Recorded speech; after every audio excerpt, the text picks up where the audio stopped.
ഇപ്പം അഞ്ജുവിലെ ഈ ഗായികയുടെ ഒരു കാലിബർ തിരിച്ചറിഞ്ഞത് അക്കപ്പല്ല ധീവര എന്നുള്ള പാട്ട് തന്നെ.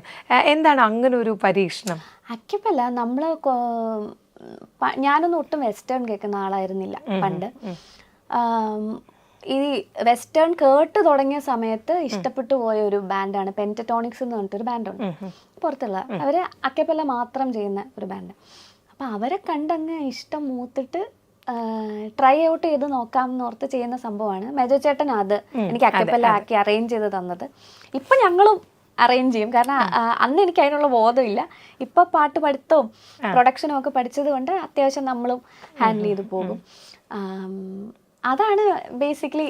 കാരണം അതിനൊരു വലിയൊരു ആ ഒരു പാട്ട് ചെയ്ത ആളും അല്ലെ, അതിന്റെ വലിയൊരു അപ്രിസിയേഷൻ നിങ്ങളെ വലിയ വലിയ സ്റ്റേജിലേക്ക് അത് പെർഫോം ചെയ്യാൻ വിളിക്കായിരുന്നു. നമ്മൾ ചെയ്യുമ്പോൾ നമുക്ക് അങ്ങനെ ഇപ്പം നമ്മൾ പറയുമല്ലോ, നമ്മൾ ചെയ്യുമ്പോൾ ഒരിക്കലും ഇങ്ങനെയൊന്നും ചിന്തിച്ചിട്ടല്ലല്ലോ ചെയ്യുന്നത്. അപ്പം ആദ്യമായിട്ട് യൂട്യൂബിൽ ഒരു പാട്ടിടുക അന്ന്. അപ്പം ഞാൻ ഓർക്കും ദൈവമേ ഒരു 10,000 പേരെങ്കിലും കണ്ടാൽ മതിയായിരുന്നു, കാരണം കുറേ പൈസയൊക്കെ മുടക്കി ഷൂട്ട് ചെയ്ത സാധനമാണ്. പ്രൊഡ്യൂസർ അഞ്ജു ജോസഫ് എഴുതിയിട്ടുണ്ട്, ഞാൻ തന്നെ.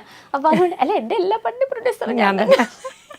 ഞാൻ പാടി പൈസ ഉണ്ടാക്കുക, പ്രൊഡക്ഷൻ ഉപയോഗിക്കുക, പാടി പൈസ ഉണ്ടാക്കുക, പാട്ടിൽ തന്നെ ഇറക്കുക, ഇങ്ങനെ തന്നെയാണ്. ഇപ്പൊ ചില മ്യൂസിഷ്യൻസിനെ കാണത്തില്ല, അവരുടെ ഇൻസ്ട്രുമെന്റ്സ് അപ്ഡേറ്റ് ചെയ്തുകൊണ്ടിരിക്കും. അതുപോലെ തന്നെയാണ് എന്റെയും സ്വഭാവം, അങ്ങനെ തന്നെയാ. ഇതിനു വേണ്ടി പാട്ടിൽ നിന്ന് കിട്ടുന്ന സാധനം ഒരു കുറെ ശതമാനം തന്നെ പാട്ടിൽ തന്നെ കൊടുക്കും. അപ്പൊ അന്നങ്ങനെ ഇച്ചിരി പേരെങ്കിലും കാണണേന്ന് ഓർത്തിട്ട് ചെയ്ത സാധനമാണ്. പക്ഷെ അത് കയറി കൊളുത്തി. അവരവിടുന്ന് പാടാൻ വിളിച്ചു, രാജമൗലി സാറ് വിളിച്ചു, കീരവാണി സാറ് വിളിച്ചു. അവര് ഷെയർ ചെയ്തു, റഹ്മാൻ സാർ ഷെയർ ചെയ്തു. അത് കഴിഞ്ഞിട്ട് നമ്മളവിടുത്തെ അവരുടെ ഒരു വലിയ ഫിലിം അവാർഡ്സിൽ പെർഫോം ചെയ്യാനായിട്ട് വിളിച്ചു. നമ്മളൊക്കെ അല്ലേ ഇത് മറ്റേ പൊട്ടൻ ലോട്ടറി അടിച്ച പോലൊരു സാധനമാണല്ലോ എന്നുള്ളൊരു സംഭവം അടിച്ചെങ്കിലും, പക്ഷെ ഇറ്റ് വാസ് ഗുഡ്, നല്ലതായിരുന്നു. അതുപോലെ തന്നെ കവർ സോങ്സ്, അഞ്ജുവിന്റെ കവർ സോങ്സ് എല്ലാം എന്താ പറയുക, നമ്മൾ ഈ 10,000 വ്യൂസിൽ കാണണേന്ന് പറഞ്ഞ ആൾക്ക് 80 ലക്ഷം വരെയൊക്കെ പോയ പാട്ടുകളുണ്ട്.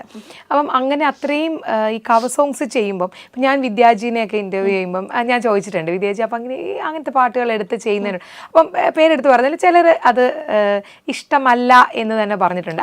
അവരുടെ പാട്ടെടുത്ത് അങ്ങനെ മാറ്റുന്ന ഇഷ്ടമല്ല. ചിലർ പറഞ്ഞിട്ടുണ്ട് നല്ലതല്ല, അത് അങ്ങനെയും കൂടെ കേൾക്കാമല്ലോ. അപ്പോൾ അത് എന്ത് തോന്നുന്നു അത്രയും കവർ സോങ്സ് ചെയ്യുന്ന ഒരാൾ? അത് ഡെഫിനറ്റ്ലി അത് കമ്പോസറിൻ്റെയും ആ മ്യൂസിക് ലേബലിൻ്റെയും ലിറിസിസ്റ്റിൻ്റെയും ഒക്കെയാണ് ആ പാട്ട്. അപ്പോൾ അത് നമ്മളെടുത്ത് അത് അവരുടെ അഭിപ്രായം ഈസ് ടോട്ടലി ദെയർ അഭിപ്രായം. അതിനകത്ത് കമൻറ്റ് ചെയ്യാൻ നമ്മൾ ആളുമല്ല, കാരണം അത് അവരുടെ പാട്ടാണ്. അവരെന്ത് പറയുന്നോ അതാണ് എൻഡ്. പിന്നെ എപ്പോഴും എനിക്ക് തോന്നാറുള്ളത്, ഞാൻ കവേഴ്സ് ചെയ്യുന്നത് എനിക്ക് ഏറ്റവും ഇഷ്ടപ്പെട്ട പാട്ടുകളാണ് ചെയ്യുക. എനിക്ക് കാണാതറിയുന്ന പാട്ടുകൾ മാത്രമേ, അതായത് നമ്മൾ അത്രയും തവണ കേട്ടിട്ടുള്ള പാട്ടുകൾ മാത്രമേ ഞാൻ കവർ ചെയ്യത്തുള്ളൂ. സോ ദാറ്റ് എന്താ പറയുക, എനിക്കത് ഓർക്കേണ്ടി പോലും വരരുത്. അത്രയും പ്രാവശ്യം കേട്ടിട്ടുള്ള പാട്ടായിരിക്കും അത്, നമ്മുടെ അകത്തുനിന്ന് വരുന്ന ഇതായിരിക്കും. അത് ആ പാട്ടിനോടുള്ള സ്നേഹം കൊണ്ട് ചെയ്യുന്നതായിരിക്കാം. ചിലപ്പോൾ അതിനകത്ത് കുറച്ച് എക്സ്പെരിമെൻ്റൽ സാധനങ്ങളൊക്കെ നമ്മൾ ചിലതിനകത്തൊക്കെ കൊണ്ടുവന്നിട്ടുണ്ട്.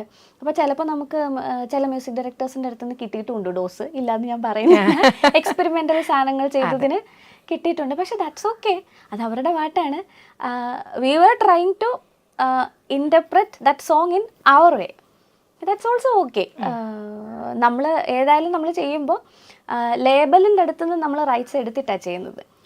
മ്യൂസിക് ലേബലിൻ്റെ അടുത്തുനിന്ന് റൈറ്റ്സ് എടുത്തിട്ടാണ് ചെയ്യുന്നത്. അപ്പോൾ അതുകൊണ്ട് ലീഗലി ഒന്നും ചെയ്യാനില്ല. പക്ഷെ ചില സമയത്ത് അവരുടെ പാട്ടാണ്, അവരുടെ അഭിപ്രായം is very very very valid. പക്ഷെ at the same time I think ആൾക്കാർക്ക് ആ പാട്ടിനോടുള്ള സ്നേഹമാണ് കാണിക്കുന്നതെന്നുള്ളത് ഒരു അഞ്ജുവിനെ സംബന്ധിച്ചിടത്തോളം അങ്ങനെയാണ്. അഞ്ജു കവർ ചെയ്യുന്നത് അഞ്ജുവിന് സ്നേഹം തോന്നുന്ന പാട്ടുകൾ.